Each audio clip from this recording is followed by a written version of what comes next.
Yan po. So, iikot yan from the drainage. Papunta. Para mas mabilis nga yung so, pag ito,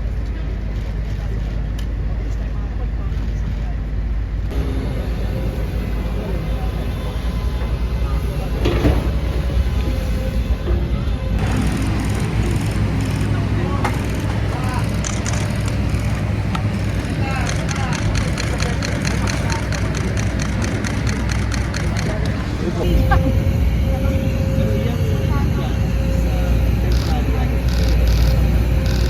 Sa atin, sa buong ano naman.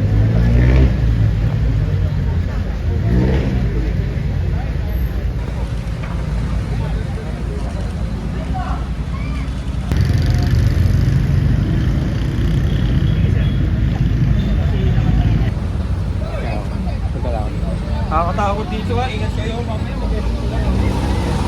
marutan.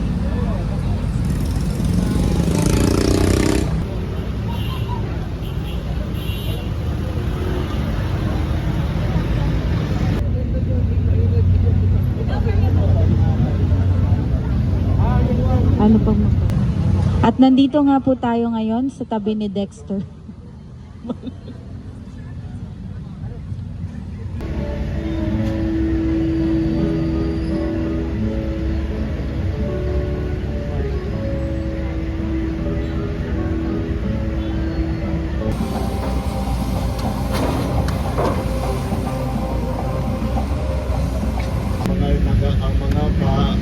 Mga iba't ibang ginagawa natin para mabawasan ang baha.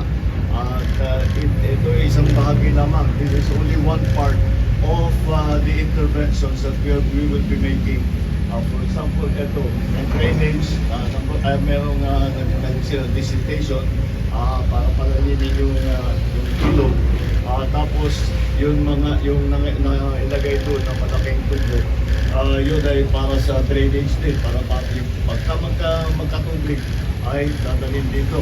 Bukod pa ron, meron na tayong pump dito, may bomba na dito, para pagka meron na namang tubig na dumarating dito, dahil dito historically, pagka masyadong malakas ang ulan, o kahit may ulan, basta may ulan lang, baha agad dito eh. Kaya kailangan natin itong pumping station. Sa susunod siguro ay itong pumping station, temporary lang ito. Sa susunod ay gagawin natin permanent sa malapit-lapit sa San Juan River. At isang bahagi lamang ito sa napakalaking plano. Ito yung mga pinapakita sa atin. Meron tayo kasing NOAA study na ginawa ilang taon na. Ngayon pa lang natin talagang ginagawa lahat ng mga rekomendasyon dun sa study na yon.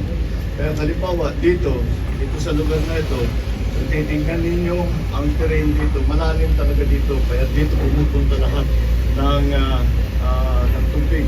At kahit kaunti lang ang ulan, nandito na kagad yung tubig. At pagka malakas ang ulan, lumalampas daw sa tao yung lalim ng tubig. Kaya